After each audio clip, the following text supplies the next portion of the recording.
Blake's birthday, and I don't guess you'll care that I tell you that, you know, and Blake will be 23, and it's just, you know, and I look at them, it's just like, I still see them as my babies.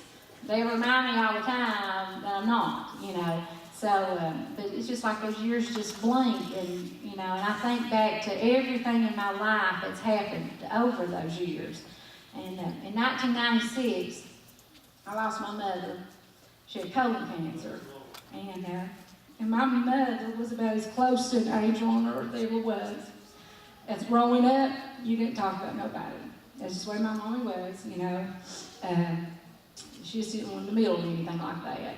You know, she's one of those people, and you've heard people say that too. If you don't have anything good to say about anybody, don't say it at all. You know, I remember when I first started teaching, you know, back then you had a paddle, but you still had some mean kids. It didn't matter how many paddles they got. And I'd even come home and I'd be fussing about one, and she'd say, Phyllis, you don't know nothing about that kid's life. You don't know anything about them. And so I would try to reason with her and say, yeah, you know, and she'd say, no. She said, there's always something that makes people the way they are. And so, you know, that always stuck in my mind. You know, she died with 5 morphine patches on her body, and I know she was in a lot of pain. And I'll never forget my brother lived in a little country house, and their bedroom joined their dining room and kitchens. Their dining room kitchens together, and the bedroom was right off to the side of it. And my brother was home, and he talked real loud. And I'll never forget this. My mom hadn't said a whole lot. This was just a few days before she died. And he said, he was in there kind of just fussing. He said, I don't understand why the Lord is making her mother suffer. And we were trying to reason with him, and it wasn't the Lord. You know, the Lord wasn't. The Lord was keeping her, you know. And anyways, we didn't know that she could hear him. And she hadn't said a whole lot. And she said, Roy, she said, Roy, she said, come in here. And we didn't go in there. We all just kind of stayed in the dining room, and we could hear, you know. And she said, I've had a good life. And she said, my suffering is going to come to an end. And she said, and it's been worth it all. And she said, don't ever question the Lord. Don't ever question the Lord for circumstances in your life that happen. And so it's things like that that I remember, you know, because there's all of us question. We question why things happen. And that always comes back to me. You know, don't ever question the Lord. 2001, I lost my sister, Jenny. Jenny been in an automobile accident in Louisville, Kentucky. Losing my mom hurt really, really bad. I didn't expect to lose a sister. I'll never forget this. The phone rang late that night, and Joe answered it, and I heard him say we'd actually lay down and go to bed. It happened a little earlier in the afternoon, but by the time having a family as large as my family is, it took some time for her to decide who's going to tell my dad. Me and Joel are the only ones that live here, so they called Joel and had to relay the message to him first. And all I heard him say is, oh no, when he sat down. Nowhere in my mind could I prepare myself for what was next, nowhere. I mean, I was thinking nephews, because I heard him was talking about my sister in Jackson County. Nowhere was I thinking, this is a sister. I was thinking, this is my nephew's been in a car accident or whatever. When Joel hung up the phone, he wouldn't look at me. He just sat in the side of the bed with his back to me. And I said, what's going on? Finally, when he turned around, everybody loved Jenny. Everybody. She was a beautician. She took very good care of herself. She ended up come home a lot on the weekends and whatnot, like the rest of my sisters. Because she worked on Saturdays. And so the only time that we really seen her is on Saturday night. She'd come spend the night and then leave on Sunday. And she was the only one out of all my sisters that called me Phil. All the rest of my sisters called me Phyllis, but Jenny always called me Phil. And anyways, previously said Jenny's been killed in a car wreck.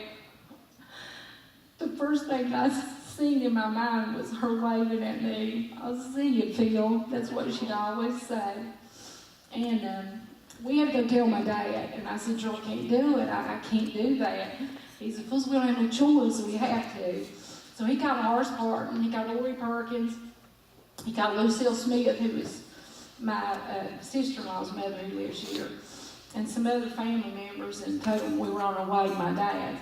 And my dad went to bed early, but when we knocked on the door and he came to the door, he knew something was wrong because it was late. And he said, "Why are y'all here?" And Gerald, I couldn't say anything. I just froze, I couldn't say. I was already hurting so bad, but I thought I can't break down in front of my dad. And so Gerald told him, he said, "Kelly Jenny's been killed in a car wreck." And he just fell over into Gerald's arms. He said, "I just talked to her." He said, "No, it can't be, it can't be." And I think it's one of the, if I hadn't had the Lord going with me that night, I couldn't deal with that. Because I tell you what, just seeing my dad's face and everything, it was hard. That was really hard. But we made it through that. 2006, I lost my oldest nephew in Michigan to a house fire. He lived for a few months, and he's about 18 months younger than me. So he and I were really close. And my dad told me, he said, never in my lifetime would I thought I would have lived longer than one of my children or a grandchild. And once again, I watched my dad, suffer from that. 2010, my dad finally went to join them all. We lost him on Blake's graduation from high school day. And, it made it kind of sad for Blake. He'll always remember his graduation because it's the same day his papa died. But, my dad was 93 years old, and he was in really good health up until the last few years. And his mind and everything was good. Physically, he was in good condition until he fell and broke his hip. And then he ended up in pneumonia, and we kind of know the story from there.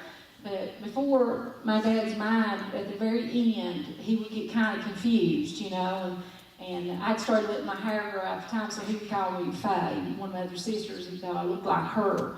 And one day he told me, he said, "Phyllis," he said, "I've had a long life. I've had a good life." And he said, "I've always, been on the go." And he said, "I'm not one that wants to just, lay here." And he said, "I'm ready." And, that's something that all of us need to question because, my nephew was young when he lost his life to a house fire. My sister wasn't that old, much younger than me, when she died in a car crash. You don't have to be old to die, but that's your testimony that you need to be able to say, when it is your time to go, that you can go. And so that made it a little easier losing my dad, and I say that all the time, to be 93, I feel like that we were blessed to have him that long, and the things that he taught me.